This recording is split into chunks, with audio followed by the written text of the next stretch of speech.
Order order news laundry के podcast reporters without orders में आपका स्वागत है। मैं हूं बसंत कुमार और आज इस पॉडकास्ट में बातचीत करने के लिए मौजूद हैं मेरे दो साथी रिपोर्टर शिव नारायण और सुमेधा। आप दोनों का स्वागत है। थैंक यू बसंत। और अभी हाल ही में भारत की सबसे बड़ी शादी अभी खत्म हो गई कि अभी चल रही है? नहीं, अभी लंदन गए वो लोग। अभी लंदन में बाकी है। शादी हो गई है। शादी हो गई। अच्छा, ये एक इंस्टाग्राम पे जोक चल रहा था अनंत अंबानी की शादी को लेकर कि भारत वर्ल्ड कप मैच हारा, one day world cup, T20 world cup जीत गया और अब तक इनकी शादी ही ख़त्म नहीं हुई। तो बहुत सारे लोग गए थे, मतलब कौन नहीं गया ये देखना पड़ेगा, कौन कौन से लोग नहीं गए। हम नहीं गए। राजनीति, देश दुनिया के लोग आए हुए थे, तमाम बड़े स्टार और अलग अलग इंस्टॉलमेंट में स्टार है। पत्रकार भी बहुत सारे गए और उन्होंने बाकायदा फ़ोटो डाला है। आप लोग नहीं गए जैसे सुमेधा ने बताया। तो मान लीजिए कि अगर आपको जाने का मौका मिलता तो आप वहाँ क्या करते शिव? कॉन्टैक्ट्स बनाते, सोर्सेज। वहाँ भी जर्नलिज्म। वहाँ पे तो सबसे अच्छा मौका मिलता ना। मोदी जी खुद आए थे, इंटरव्यू के लिए पूछ लेते। खाने पे फोकस नहीं करते? खाने पे फोकस करते, बट मैं चाहता था कि ये वेडिंग राजस्थान में होना चाहिए। मेरा जो होम स्टेट है, कि राजस्थान डेस्टिनेशन वेडिंग के लिए जाना जाता है। इतना पैसा उन्होंने उड़ाया है, थोड़ा राजस्थान वालों को मिलता तो फायदा होता।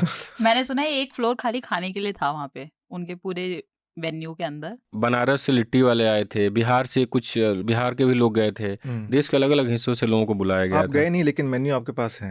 वो तो इंस्टाग्राम पे तो सब भाई इंस्टाग्राम भी आपके पास इंस्टाग्राम है। पे एक दो रील मतलब मैंने देख ली, उसके बाद दे धड़ाधड़ यही रील आ रहा था। लेकिन पीआर मशीनरी अंबानी का इतना जबरदस्त है कि ऑपोजिशन पार्टी से भी लोग आए हैं, रूलिंग पार्टी से भी, जो आप सोच सकते हैं, जो भी प्रोमिनेंट फेसेस हैं इंडिया के, लगभग सारे आए हैं। सिर्फ गांधी फैमिली छोड़ के मुझे लगता है तमाम बिहार का आरजेडी परिवार पूरा गया था, पॉलिटिकल पार्टीज हैं। अखिलेश यादव गए थे, तमाम लोग गए थे। ममता बनर्जी थी, ममता बनर्जी जो आंध्र प्रदेश के नए सीएम हैं, सब वो भी गए थे।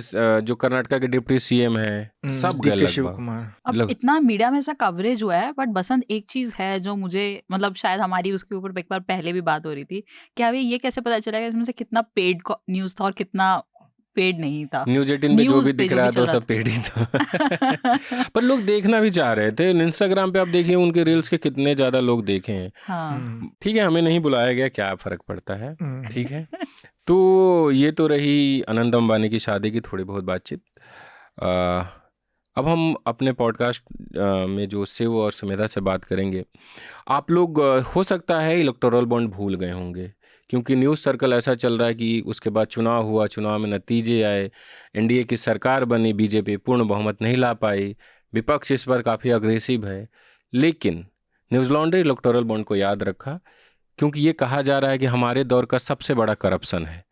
और शिव और प्रतीक गोयल ने एक बहुत लंबी रिपोर्ट की है जिसमें 14 कंपनियों का जिक्र है कि कैसे उन पर पहले दबाव बनाया गया, उनको ठेके दिए गए, उनको बड़े बड़े काम दिए गए, चाहे वो सड़क बनाने का हो या वॉर मेमोरियल बनाने को हो या दूसरे तमाम इंफ्रास्ट्रक्चर से जुड़े हुए। और दूसरी तरफ उन्होंने बॉन्ड के रूप में टीएमसी को दिया, कलकत्ता में इधर बीजेपी को दिया, अलग अलग पार्टियों को उन्होंने पैसे दिए। तो ये बहुत लंबी रिपोर्ट है और ये पेवॉल के पीछे है। और आप जानते हैं कि पेवॉल कंटेंट वहीं लोग पढ़ सकते हैं जो न्यूज़ लॉन्ड्री के सब्सक्राइबर हों। तो अगर आपने अब तक सब्सक्राइब नहीं किया तो ज़रूर करिए, क्योंकि आपके सब्सक्रिप्शन से मिले पैसों से हम लोग काम करते हैं और इतनी इन डेप्थ में जाते हैं, इतना सारा। आप जब उस स्टोरी को खुद पढ़िएगा तो आपको हैरानी हो कि कहाँ कहाँ से क्या क्या एंगल जुड़ रहा है, कौन सी कंपनी वो आरएसएस की स्कूल को पैसे दे रही है, आरएसएस की जो थिंक टैंक है उसको पैसे दे रही है, और दूसरी तरफ उसको करोड़ों करोड़ों का काम मिल रहा है केंद्र सरकार से और स्टेट गवर्नमेंट से। तो हम इस स्टोरी पर शिव से बात करेंगे। दूसरी स्टोरी है नीट को लेकर। नीट अभी चल रहा है क्योंकि सुप्रीम कोर्ट में उसकी सुनवाई चल रही है, सीबीआई उसकी जांच कर रही है। नीट के पेपर कुछ ही जगहों में, मतलब कई जगहों से लीक हुए, जिसमें बिहार और गुजरात काफ़ी इंपॉर्टेंट रहा। बिहार मैं गया था और गुजरात सुमेधा गई थी। सुमेधा ने गुजरात से एक बड़ी इंटरेस्टिंग स्टोरी की है कि वहाँ पर गुजरात में गुजराती भाषा में उत्तर भारत, खासकर उड़ीसा, बिहार, महाराष्ट्र के लोग वहाँ एग्ज़ाम देने गए थे। आप भी अगर कभी फॉर्म भरते होंगे किसी भी एग्ज़ाम का, तो सामान्यतः आदमी जिस शहर में रहता है वो अपना सेंटर डालता है। मान लीजिए मैं दिल्ली में रहता हूँ तो मैं दिल्ली डाल दूँगा।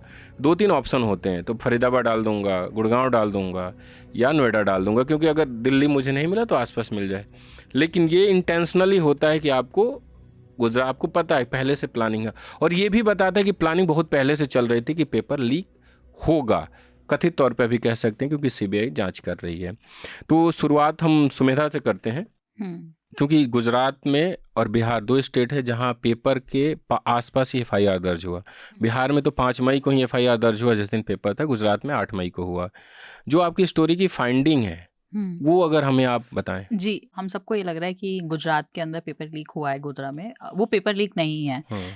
एक्चुअली में क्या हुआ है, वो मतलब जो बाकी के स्टेट्स में देखा गया उन सब से थोड़ा अलग हुआ है। जैसे हरियाणा के अंदर 2 पेपर्स गलत क्वेश्चन पेपर डिस्ट्रीब्यूट कर दिया गया और फिर बाद में सेंटर्स वालों ने बोला कि हम लोगों को मालूम ही नहीं था कि कौन सा क्वेश्चन पेपर डिस्ट्रीब्यूट करना है, या हमारे सिटी कोऑर्डिनेटर ने नहीं बताया था, तो उसके ऊपर भी हमने स्टोरी किया। बिहार से आपने पूरा पेपर लीक का बताया, पूरा एक्सपोज किया आपने कि किस तरीके से पेपर लीक हुआ है, क्या प्रक्रिया थी, क्या गैंग कैसे चलता है।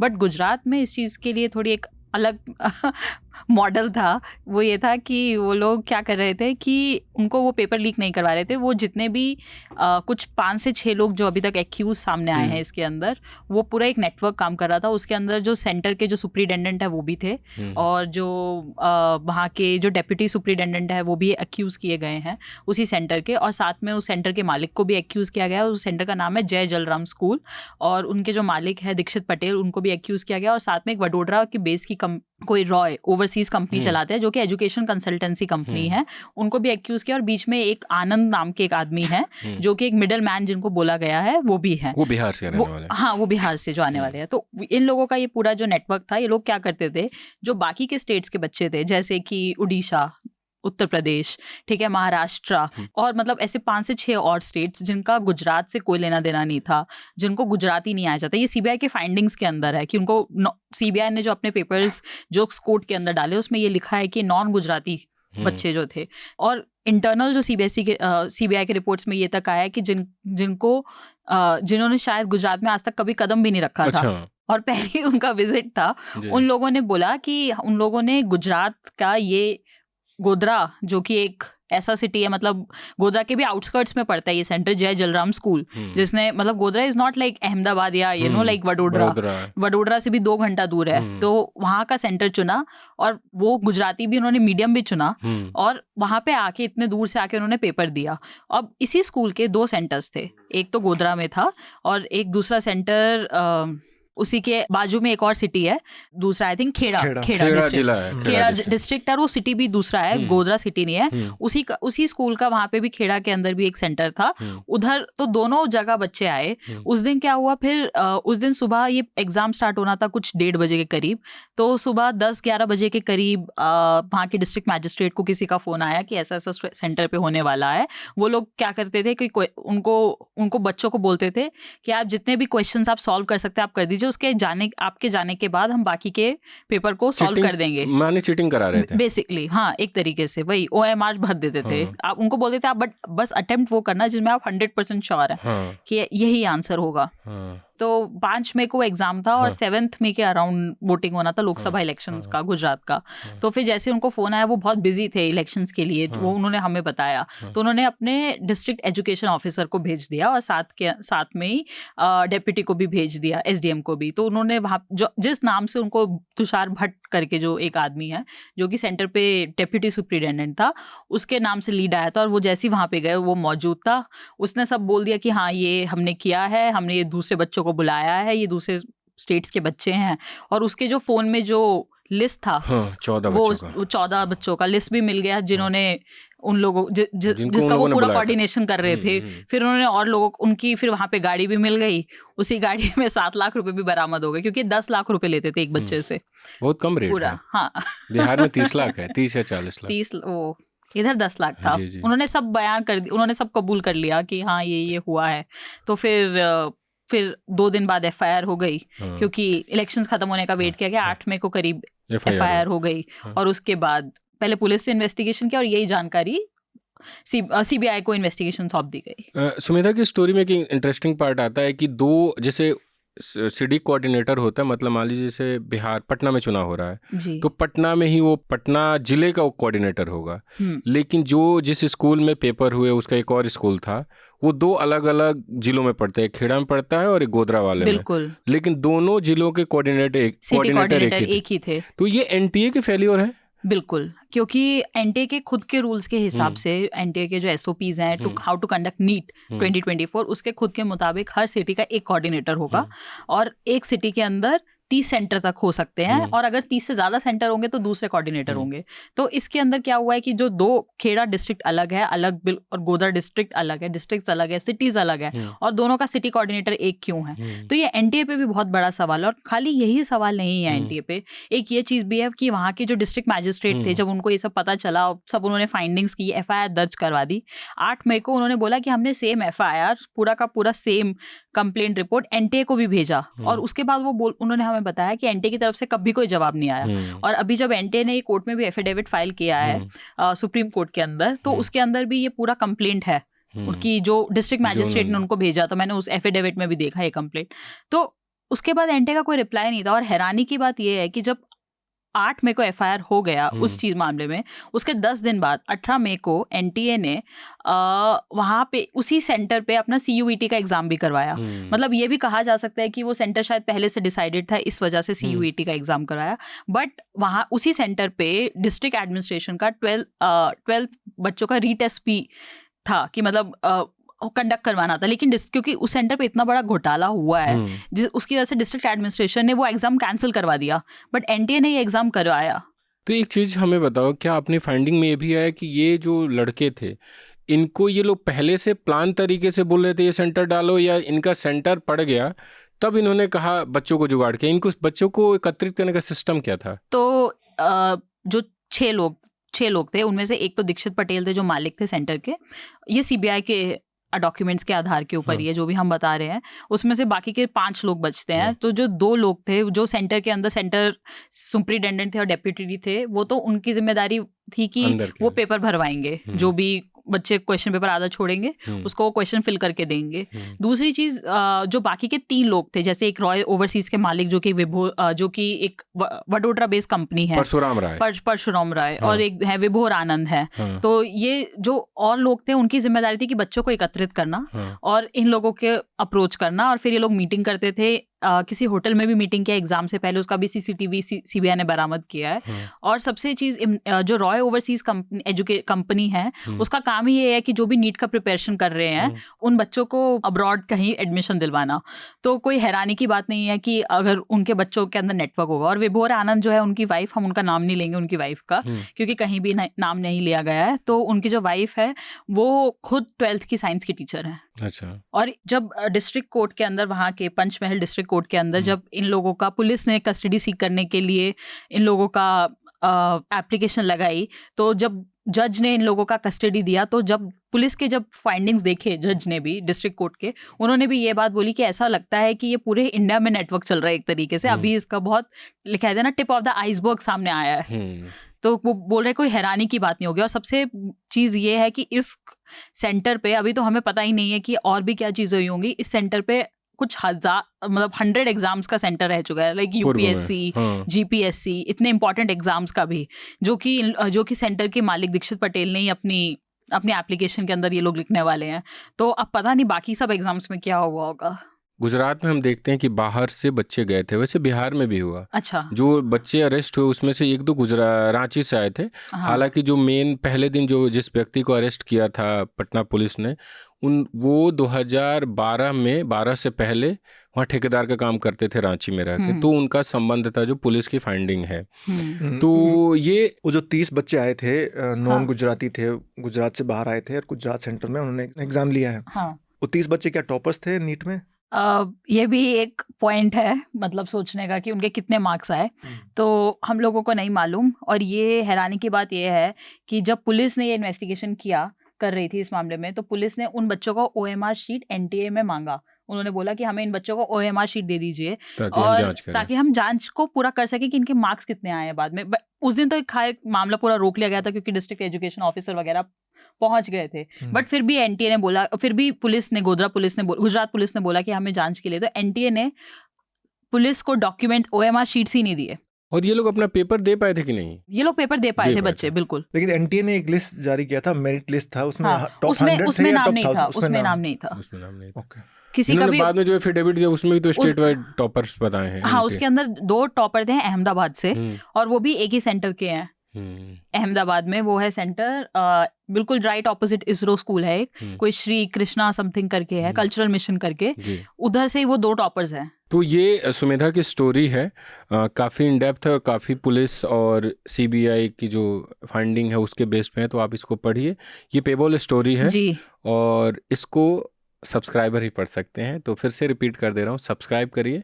आपका सब्सक्राइब करना हमें मोटिवेट करता है ग्राउंड से जाकर, और मोटिवेशन ये है कि आप अगर सब्सक्राइब करेंगे तो हमें पैसे मिलेगा, पैसे मिलेंगे तो हम ग्राउंड पे जाएंगे, क्योंकि ग्राउंड पर तो खर्च होता ही है। बिल्कुल। शिव, आपकी स्टोरी पे लौटते हैं। आपको क्यों लगा कि फिर से इस पे करना चाहिए, इलेक्टोरल बॉन्ड पे? सब कुछ तो खत्म हो गया, चुनाव होना, अब क्या ज़रूरत लगे? नहीं, हमें लगा कि इलेक्ट्रल बॉन्ड्स का जो डेटा है वो काफ़ी एक्सटेंसिव है, इतना कुछ करने को है उसमें। तो फिर बॉसेस ने बताया कि हमें करना चाहिए उस पर काम, और हमें भी लगा कि उसमें काफ़ी कुछ है लोगों को बताने को। तो प्रतीक ने, रमन सर ने और डिसाइड किया कि हमें और देखना चाहिए डेटा को, और उसमें अगर कुछ मिल जाए तो फिर we should go ahead and एक स्टोरी करना चाहिए उस पर। हम लोग शुरू से ही ये जो चुनावी चंदा है, जो धंधा है, कांग्रेस ने पूरा पंच निकाल लिया, चंदा है पर धंधा है। तो हम शुरू से ही न्यूज़ लॉन्ड्री उस पर रिपोर्ट कर रहा है, आप, प्रतीक सर, और मैंने भी बीच में एक आध स्टोरी की, सुमेधा ने, जब बॉन्ड का डिटेल आया था तब मार्च अप्रैल में जो आपकी स्टोरी की शुरुआत होती है। और मैं ये भी जानना चाहूँगा आपकी स्टोरी पढ़ते हुए, जब हम ग्राउंड रिपोर्ट्स करते हैं जिसमें किरदार हो, जिसमें दुख हो, जिसमें किसी की परेशानी हो या किसी का खुशी हो, तो हम पूरा टाइम वाइम सब कुछ पता चलता है। आपकी जो खबर शुरू होती है 7:40 AM, और ये कलकत्ता की कंपनी का आप जिक्र करें जिसका नाम है IFB एग्रो डिस्टिलरी। तो थोड़ा इसके बारे में बताइए कि इस पे अचानक से हमला होता है, CCTV कैमरे तोड़ दिए जाते हैं, प्लांट बंद हो जाता है, और ये पैसे दे देते हैं वहाँ की जो सरकार है, TMC, और ये फिर शुरू हो जाता है। थोड़ा इसके बारे में बताइए। जैसे अपने इंट्रो में लिखा है कि IFB एग्रो डिस्टिलरी का प्लांट है नूरपुर, वेस्ट बंगाल में। 2020 में कुछ आर्म्ड 150 के लगभग जो लोग हैं वो लाठियाँ लेके आते हैं वहाँ पे और प्लांट को डैमेज करते हैं। फिर उसके बाद IFB एग्रो वाले कंप्लेंट करते हैं, कोई अरेस्ट नहीं हो पाता उसमें, और आपको पता है यहाँ पे वेस्ट बंगाल में तृणमूल कांग्रेस की सरकार है। उसके बाद IFB उसके 6 महीने बाद वापस प्लांट खुलता है, और उसके बाद भी IFB एग्रो को थ्रेट्स मिलती रहती है। उसके बाद वो स्टॉक एक्सचेंज को इन्फॉर्म करते हैं IFB एग्रो वाले कि हमने डिसाइड किया है कि हम इलेक्ट्रल बॉन्ड परचेज़ करेंगे, हम इलेक्ट्रल बॉन्ड खरीदेंगे, क्योंकि वो लिस्टेड कंपनी है तो उनको बताना पड़ा उनको। उसके बाद हमने देखा कि 2021 से लेकर 2023 के बीच में इस कंपनी ने TMC को 42 करोड़ रुपए दिए हैं। तो ये एक है कि वो जो अटैक किया गया है वो किस कारण से किया गया है, वो एक एक्सटॉर्शन के तौर पे अटैक किया गया है, IFB एग्रो से पैसे निकालने के लिए किया गया है। तो ये एक इकोसिस्टम हमने देखा है कि या तो कंपनी पे अटैक किया गया है, या कंपनी को जोर जबरदस्ती करके या तो CBI रेड हो गई या IT रेड हो गई, इस तरीके से दिया है, या फिर कंपनी को कुछ प्रोजेक्ट मिल गया है तो कंपनी ने पैसा दिया है पॉलिटिकल पार्टीज़ को। और ये कोई स्पेसिफिक पॉलिटिकल पार्टी के लिए नहीं, ये नहीं कि ये ऐसा नहीं है कि हमने सिर्फ BJP को देखा है या कांग्रेस को देखा है या एक पर्टिकुलर रीजनल पार्टी को देखा है। इसमें एग्जांपल्स हैं, सारे जितने भी रीजनल पार्टीज बड़े बड़े हैं उनके सबके एग्जांपल्स हैं, BJP के भी हैं। तो हमने देखा है कि इकोसिस्टम कैसे काम करता है, कि you scratch my back I will scratch yours, तो वैसा टाइप का है, क्विड प्रो को है कि इस हाथ लेना और इस हाथ देना। तो ये इकोसिस्टम हमने एक्सप्लोर किया है, और ये तो हो गया IFB एग्रो का। इसके अलावा भी उसमें काफ़ी एग्जांपल्स हैं। ये बड़ा इंटरेस्टिंग है NCC वाला, जो आपकी स्टोरी का सेकंड पार्टी है।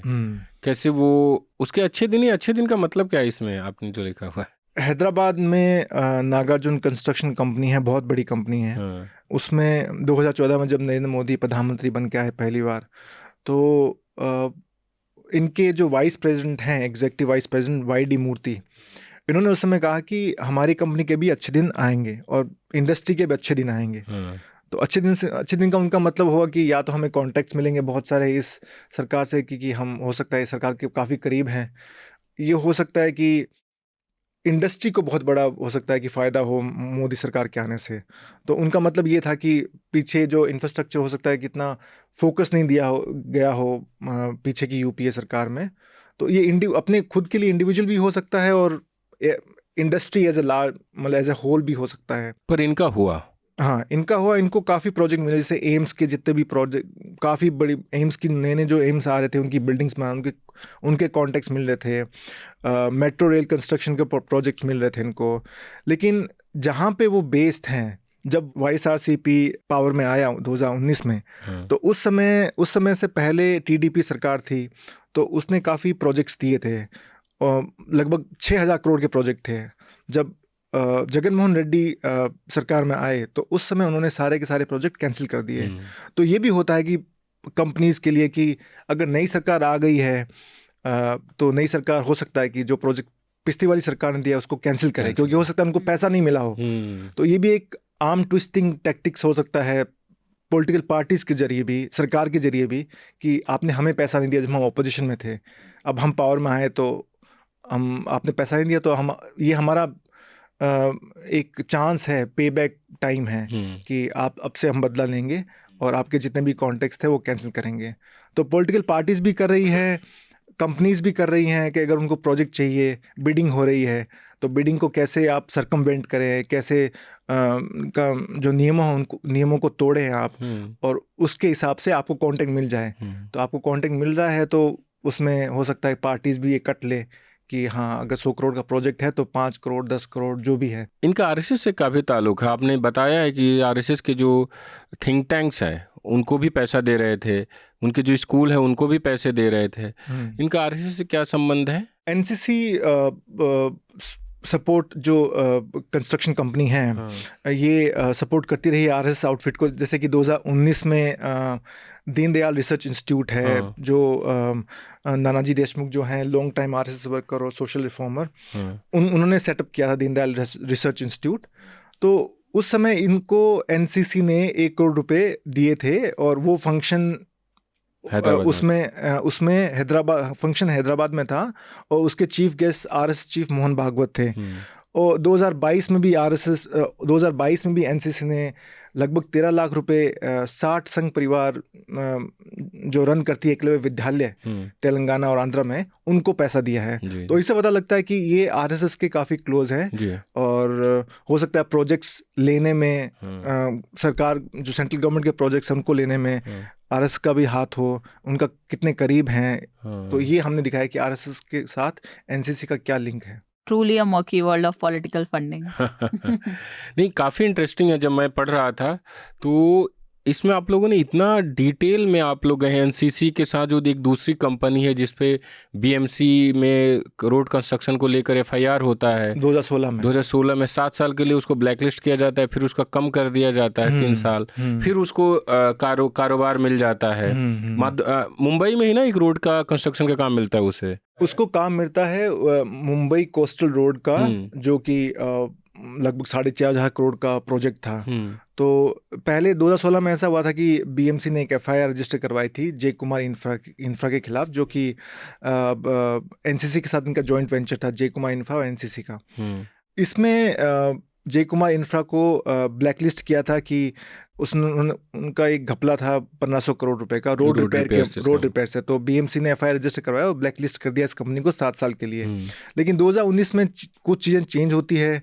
इस जो बैन है वो लिफ्ट किया जाता है, उसको रिड्यूस किया जाता है 3 साल के लिए, बिकॉज इसने 10 करोड़ रुपए दिए थे भाजपा को 2016-17 में, 2017-18 में, और फरवरी में 2024 में एक जॉइंट वेंचर होता है एनसीसी का और जय कुमार इंफ्रा का, और वो उनको मुंबई कोस्टल रोड का एक कॉन्ट्रैक्ट मिलता है 4.5 करोड़ रुपए का।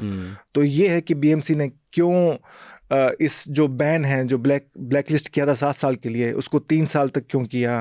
और ये है कि हमने दिखाया कि इस साल उनको ये कॉन्ट्रैक्ट मिला है, इस साल इनको ब्लैकलिस्ट किया है, इस साल उन्होंने पैसा दिया है, इस साल वापस उनको प्रोजेक्ट मिल गया, उसके बाद जो ब्लैकलिस्टिंग जो बैन था उसको भी रिड्यूस कर दिया है। तो हमने ये दिखाया है कि क्रोनोलॉजिकली क्या क्या हुआ है। देख रहे हो विनोद, कैसे मिलता है प्रोजेक्ट, कैसे मिलता है इलेक्टोरल बॉन्ड? मेरा भी एक सवाल है इसमें कि बीएमसी ने, जैसे आप कह रहे हैं शिव, कि इसको ब्लैकलिस्ट किया, तो क्या उसका जब ब्लैकलिस्ट का जब बाद में टाइम रिड्यूस किया, तो क्या ये एक सुओ मोटो डिसीजन होता है, या वो कंपनी अपील करती है, या कंपनी कोर्ट के पास जाती है? इसका क्या प्रोसीजर होता है ब्लैकलिस्ट को? ब्लैकलिस्ट का प्रोसीजर होता है कि अगर आप, जैसे टेंडर निकलता है कोई भी प्रोजेक्ट का, रोड रिपेयर का हो गया, या आपको हाइड्रो प्रोजेक्ट करना है, कोई भी प्रोजेक्ट करना हो, तो उसकी कुछ कंडीशंस होती हैं। अगर उन कंडीशंस को आप वायलेट करते हैं, कि रोड रिपेयर कर रहे हैं, कि आपका रोड रिपेयर 5 दिन में आपका खराब, मतलब रिपेयर किया और 5 दिन बाद वापस डैमेज हो गया रोड, है ना, तो वो टेंडर्स की गाइडलाइंस होती है, टर्म्स एंड कंडीशन, उनके आधार पे फर्म्स को ब्लैकलिस्ट कर सकते हैं। या फिर ऐसे हो कि आप किसी और स्टेट में ब्लैकलिस्ट हो और आपने कुछ चीज़ें छुपाई हैं टेंडर के टाइम, बिडिंग के टाइम, तो उसमें भी आपको ब्लैकलिस्ट कर सकते हैं कि ये चीज़ें हमें बाद में पता लगी हैं। जैसे कि दिल्ली का जो, मेरे ख्याल से उस समय पिछले साल चल रहा था कि दिल्ली में सब स्टैंडर्ड दवाइयाँ दी गई है कुछ फार्मा कंपनीज ने, तो कुछ फार्मा कंपनीज ने वो चीज़ें छुपाई हैं कि वो दूसरे स्टेट में ब्लैकलिस्टेड थे। तो फिर उसके बाद जो उनको पता लगा, जो अथॉरिटी हैं दिल्ली गवर्नमेंट की, तो उन्होंने फिर पता लगाने के बाद उन्होंने उनको ब्लैकलिस्ट किया। तो फिर इनका टाइम ड्यूरेशन कैसे कम कर दिया? मुझे लगता है कि जो अधिकारी करते हैं, टाइम ड्यूरेशन ये तो अधिकारी का काम है। कोर्ट में इसका क्या काम है? हाँ, कोर्ट बीएमसी का अधिकारी करेंगे। जिसने टेंडर निकाला है, जिस भी अथॉरिटी निकाला है, वो ब्लैकलिस्ट करेगी कि हमारे टेंडर का वायलेशन किया है, तो हम इतने साल हमारे स्टेट में काम नहीं कर सकता। ब्लैकलिस्टिंग भी होता है कि स्टेट में काम नहीं कर सकता, और उसके बाद अगर आपके पास आपका जो ब्लैकलिस्टिंग पीरियड है बहुत बड़ा है, बहुत वायलेशन बहुत बड़ा है, तो हो सकता है कि आप पूरे इंडिया में काम न कर पाए। और ये जिस भी एजेंसी, मान लो जैसे यूपी गवर्नमेंट ने एग्जाम, जो भी उसका एग्जाम कराने वाली बॉडी है, उसने एक कंपनी को बैन कर दिया, तो उसको हटाने की भी जिम्मेदारी उनकी है। अब वो किन शर्तों पे अधिकारी तय करते हैं कि हम हटाते हैं, जितनी मेरी जानकारी मैं उस हिसाब से बता रहा हूँ कि अधिकारी बैठ के तय करते हैं कि बैन हटेगा नहीं। कोर्ट का इसमें क्या लेना देना? पुलिस केस थोड़े हुआ। कभी-कभी कंपनीज कोर्ट में भी अपील लेकिन ये भी है होंगी कि अगर सरकार को, ये सारा काम है सरकार का ना, सरकार के नुमाइंदे हैं, अगर अधिकारी हैं वो भी सरकार क्या बोलेगी उसी के आधार पर चलते हैं। बिल्कुल। टेक्निकलिटीज में आप जा सकते हैं कि अगर आपने किसी को टारगेट करना है, किसी कंपनी को, तो आप कितने भी रूल्स बना के उसको ब्लैकलिस्ट कर सकते हैं। अगर आपको ब्लैकलिस्ट, अगर बैन लिफ्ट करना है, हटाना है बैन किसी कंपनी पे, तो आप भी हजारों रूल्स बता सकते हैं कि इन रूल के आधार पे हमने बैन हटाया है। तो ये स्टोरी, ये सारा होता है रूल्स के मुताबिक। अपने यहाँ रूल्स में काफी सारा वो स्पेस रखा गया है कि भला भी कर सके और बुरा भी कर सके। अब जैसे अभी इंटरव्यू आएगा मेरे ख्याल से, इस पॉडकास्ट से पहले ही आ जाएगा। जैसे अभी एक थिंक टैंक का FCRA कैंसिल किया है, तो सरकार बोलती है कि आपने टैक्स फाइल नहीं किया है, टैक्स फाइलिंग में आपकी गड़बड़ है 2018, 19, 20 की, तो इसके आधार पे आपको FCRA, आपका जो है वो FCRA होता है जिसके थ्रू आप एक अलाउ करता है कि आपके पास लाइसेंस हो तो आप फॉरेन मनी ले सकते हैं, फॉरेन फंडिंग ले सकते हैं। तो सरकार ने बताया कि ये रूल के मुताबिक आपका FCRA कैंसिल किया गया है। लेकिन सस्पेंड, कैंसिल, जिस थिंक टैंक की अभी जिसको किया है उन्होंने, कासिम करके एक है ऑर्गेनाइजेशन, तो उसका उन्होंने कैंसिल किया, तो उनको रूल के मुताबिक कैंसिल किया है। लेकिन उनका काम ऐसा था कि वो सरकार की जो पॉलिसीज़ हैं उनको क्रिटिकली देखना, उन पे रिपोर्ट तैयार करना, डिमोनेटाइजेशन पे रिपोर्ट तैयार करना, तो सारा हो रहा है रूल के मुताबिक। लेकिन सरकार अगर ठान ले कि इसकी मतलब इसको टारगेट करना है, तो फिर वो रूल्स के मुताबिक करेंगे। लेकिन वो कहते नहीं है कि अगर जो ये ट्रैफिक पुलिस है, अगर चाहते चालान करना है तो कुछ ना कुछ ऐसा निकल ही जाएगा जिससे आपका चालान होगा ही होगा। और सर, इस थिंक टैंक ने काफ़ी रिपोर्ट्स की हैं अडानी प्रोजेक्ट के खिलाफ, किया अडानी के कच्छ में अडानी का प्रोजेक्ट है, कैसे एनवायरमेंटल इकोलॉजिकल डैमेज किया गया है एनवायरनमेंट को। तो उससे पहले भी जितने भी कुछ थिंक टैंक्स का FCRA कैंसिल किया है, उनमें भी उन्होंने रिपोर्ट में लिखा है कि अडानी के प्रोजेक्ट उन्होंने ये किया है। अडानी अडानी के बाहर ऑस्ट्रेलिया में प्रोजेक्ट हैं, उनके खिलाफ वो काम कर रहे हैं। तो रिपोर्ट में लिखते हैं कि, लेकिन वो बताते नहीं हैं कि वायलेशन का अगर बोलेंगे तो वो सेक्शन देंगे कि FCRA के ये सेक्शंस हैं, इनके आधार पे आपने ये वायलेट किया है और इनके आधार पे आपके FCRA कैंसिल किया गया है। Why has the central government cancelled FCRA registration of India Institute for Critical Action Center in Movement. The reason they have given is very general, very vague. They have said that there are error in the filings of 2018-2019. It's not explaining what the errors are, and it's also taking 6 years for them to kind of say that there is some error. Other things are more technical. I mean, they are saying that FC4 filings are not correct. I mean, again, it doesn't kind of say what is wrong about it. But this is the case with everyone. I mean, they give vague explanations as reasons. What is FC4 filing? If you could tell us. FC4 filing is the quarterly filings that one needs to do on the FCRA portal, giving all the details of the money that you received in the foreign account from foreign sources. All the details, their address, their email, amount, for what purpose, and all those things. That's a mandatory for every FCRA organization. I've read to some of the media houses you have given your interviews to. You said that if there are minor infractions in tax filing, then that doesn't mean that government will also cancel registrations of business houses. So if this was the case with the business house, the government would make some amends, or government would not take the final call. Exactly. I mean, consider that a company had some erroneous filings. Does it mean that tomorrow the company is going to kind of shut down? No. I mean, you are given a chance to kind of correct it, right? I don't know whether we have an error in our filing.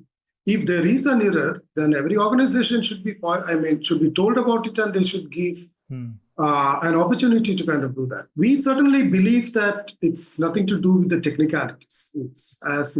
It's seen widely, and as you rightly said in the beginning, it's weaponizing FCR. They are using it as a political tool, and they are using it particularly on organizations who are critical of the government, raising questions on the policies and the functioning of this government. They are particularly targeted. It's not that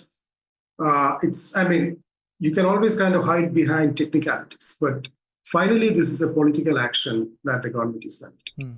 Shiv की जो report है वो काफ़ी लंबी है, और मुझे लगता है कि इत्मीनान से आपको पढ़ना चाहिए, और सब्सक्राइबर ही पढ़ सकते हैं। मैं सब कुछ नहीं बताना चाहूँगा, क्योंकि जब पेबॉल पे है तो कुछ इसमें बचा के रखना चाहिए, ताकि जो दर्शक पढ़ें, जो हमारे सब्सक्राइबर पढ़ें, उनको कुछ ज़्यादा मिले। मैं एक आखिरी सवाल आपसे पूछूंगा कि बहुत लंबी स्टोरी है, 2 कंपनियों का हमने जिक्र किया, 14 कंपनी है, कोई एक इंटरेस्टिंग पार्ट आपको लगे कि बताना चाहिए, जो भी लोग हमें देख रहे हैं, सुन रहे हैं? जैसा कि बसंत ने बताया कि ये स्टोरी पेवॉल के पीछे है, और हम इस पे इतना काम, हमने काफ़ी टाइम दिया है इस स्टोरी को, प्रतीक ने और मैंने, और हम टाइम दे पाते हैं कि हमारे पास सब्सक्राइबर्स हैं, और इन्हीं की वजह से हम इन कंपनियों के खिलाफ लिख पाते हैं, या पॉलिटिकल पार्टीज़ के खिलाफ लिख पाते हैं।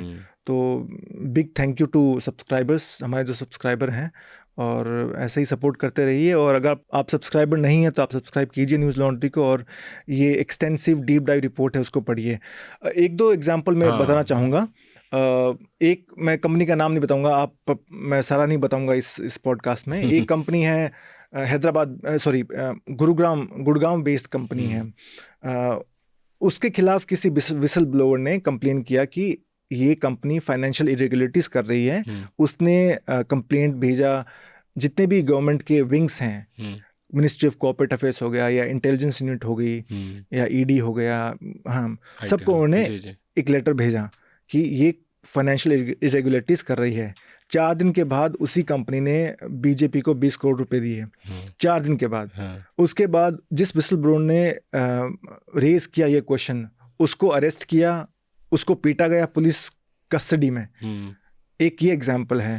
दूसरा एग्जाम्पल है कि हैदराबाद में किसी कंपनी को 2009 में, जैसे यहाँ पे दिल्ली में जहांगीरपुरी में डंपिंग साइट है जो बड़ा पहाड़ सा दिखता है, वैसा ही हैदराबाद में जवाहर नगर में एक लेगेसी वेस्ट साइट है, जिसको वेस्ट मैनेजमेंट का, उसको ट्रीटमेंट का काम एक कंपनी को मिला 2009 में। 2021 में एनजीटी में केस आता है कि उस वेस्ट से लीचेट, जो टॉक्सिक जो निकलता है, जैसे पानी अगर बारिश हो रही है तो वो टॉक्सिक वाटर बन के बिल्कुल काला जमीन के अंदर चला जाता है। वो फिर उससे क्या हुआ कि जो लीचेट बोलते हैं उसको, उससे जो आसपास की जो लेक्स हैं वो पूरी पोल्यूट हो चुकी थी। 2021 में एनजीटी में किसने पिटिशन दाखिल की, उसके बाद 2021 में एक और कंपनी को कॉन्ट्रैक्ट मिलता है उसी लेक को रेस्टोर करने के लिए। वो कंपनी है, मतलब उसी ग्रुप की कंपनी है, मतलब जिसने खराब किया उसी को, भाई ने खराब किया है एक नदी को या एक लेक को, और दूसरे भाई को ही कॉन्ट्रैक्ट मिल चुका है उसको साफ करने के लिए। ये सही है, इंटरेस्टिंग है। कि रोड तोड़ दो और फिर उसका ले लो कि रोड बनवाने का भी। उसके साथ एक और है कि एक नीति आयोग के कोई कंसल्टेंट हैं, वो एक कंपनी के मालिक हैं। उस कंपनी का काम है वेस्ट वाटर मैनेजमेंट का काम है, अर्बन वाटर मैनेजमेंट का काम है। उसी सब्जेक्ट पे वो नीति आयोग को कंसल्ट करते हैं, उनको एडवाइस करते हैं। अच्छा।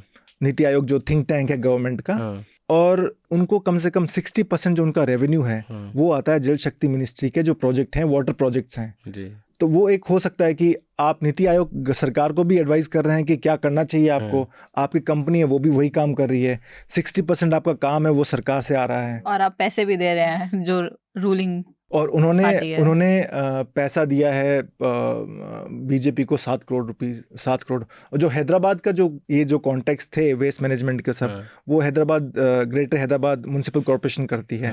वो उस समय बीआरएस उसको अभी भी कर रही है। बीआरएस हैदराबाद सिविक बॉडी का वहाँ पे है, पावर में है। और बीआरएस उस समय तेलंगाना में भी पावर में थी।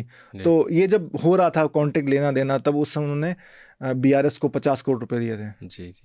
आपने वो कहा ना कि एक भाई ने बिगाड़ा एक भाई ने मरम्मत के लिए, तो मुझे धीरेन्द्र झा की किताब जो है कि आउटफिट के ऊपर उन्होंने लिखी है ना, उनके ऊपर उन्होंने किताब लिखा, उसमें साउथ के ही एक स्टेट का जिक्र है, कर्नाटका का एक विंग है।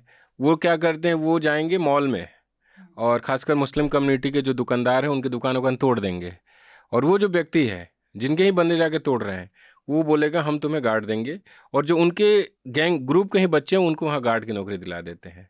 तो मतलब तोड़ दो, दहशत बनाओ और इधर से नौकरी दिलवा दो। तो ये पैटर्न चलता रहा है। तो आप इस दोनों रिपोर्ट्स को पढ़िए।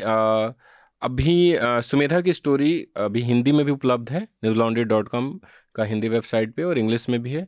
जो शिव और प्रतीक सर की स्टोरी है वो जल्दी ही हिंदी में भी उपलब्ध होगी, अभी वो इंग्लिश में ही है, आप newslaundry.com पर जाकर पढ़ सकते हैं।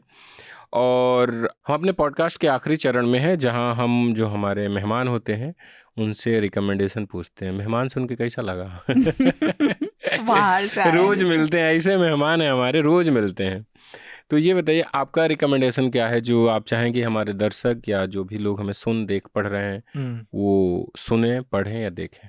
हाँ, मेरा रिकमेंडेशन है कि नीट पे जो आपने काम किया बिहार से, और सुमिधा ने गुजरात से काम किया है, और भी उसमें हरियाणा से भी स्टोरीज़ हैं, तो उन स्टोरी को पढ़ना चाहिए। और आई डोंट थिंक सो कि इतना एक्सप्लोर किया हो गुजरात का स्पेशली एंगल जो बिहार का है, कि लोगों को देखना चाहिए कि ये जो नीट का जो कंट्रोवर्सी है उसमें कहाँ तक मतलब जड़ें किससे जुड़ी हुई है, तार किससे जुड़े हुए हैं। तो ये मेरा रिकमेंडेशन है इस हफ्ते के लिए। सुमेधा आपका? मैंने कैरावैन का भी अभी इस बार का जो कवरेज है वो ख़त्म किया है पढ़ के अभी यूपी वाला, कि किस तरीके से यूपी इलेक्शंस को, जिसमें पूरा ब्रेक डाउन किया गया है, पूरा पीडीए स्कीम को, उसका हिस्ट्री में भी गए हैं कि किस तरीके से, हाँ, जो समाजवादी पार्टी अखिलेश का पूरा था इस बार की पीडीए के ऊपर, पूरा उन लोगों ने किस तरीके से इलेक्शंस को लड़े। तो उसके ऊपर जो एक कवर स्टोरी आया है सुनील कश्यप का, वो बहुत अच्छा स्टोरी है। आई थिंक वही रिकमेंडेशन है। आई थिंक अभी जितना उसको और समझ लें उतना अच्छा है। मैं अभी एक किताब पढ़ रहा हूँ जिसका नाम है वर्चस्व। ये एक IPS अधिकारी ने लिखी है जिनका नाम है राजेश पांडे, और ये 90s में बिहार में और उत्तर प्रदेश में काफ़ी सारे क्रिमिनल हुए जो काफ़ी हार्डकोर क्रिमिनल थे, जो जैसे आप लोग मिर्ज़ापुर में देखते हैं। मिर्ज़ापुर भी पूर्वी यूपी में ही बेस्ट है। तो ये उत्तर प्रदेश के एक श्री प्रकाश शुक्ला नाम के एक गुंडा हुए थे, डॉन हुए थे, जो 25-26 साल की उम्र में उनका इनकाउंटर हो गया यहीं गाज़ियाबाद में। पर इतनी कम उम्र में वो काफ़ी चर्चित रहा और काफ़ी मर्डर्स किए। मतलब अच्छा। इस किताब के मुताबिक, या खुद IPS है, उसे उस केस को बहुत करीब से देखा है, वो एक सप्ताह में 12-13 मर्डर हुए थे। एक शाही करके उत्तर प्रदेश में कास्ट के नाम पे गैंग चलता था। हरिशंकर तिवारी ब्राह्मणों के और जो शाही थे वो ठाकुरों के गैंग को देखते थे। तो जो शाही है उनकी हत्या लखनऊ में दिन दहाड़े इस लड़के ने की थी, जो लगभग 22-23 साल का था। और इसके ऊपर सूरजभान सिंह का हाथ है। सूरजभान सिंह बिहार के बहुत मोकामा एक जिला पड़ता है, जहाँ का अनंत सिंह भी है, जो जिनका मीम बहुत वायरल होता है, वहीं के सूरजभान सिंह है। सूरजभान सिंह आगे चल के एलजेपी में शामिल हुए, रामविलास पासवान की पार्टी में सांसद भी रहे उधर से। तो उनको संरक्षण और AK-47 उन्होंने ही दिया था सूरजभान सिंह ने। तो आप जब इसको पढ़ेंगे तो बड़ा मजा आता है। पूरा मजा मीन्स नहीं, हत्या हो रही है, पर जर्नलिस्टिक नजरिया भी इसमें है और बड़ा प्यार से इन्होंने लिखा है, एकदम डायलॉग्स भी है।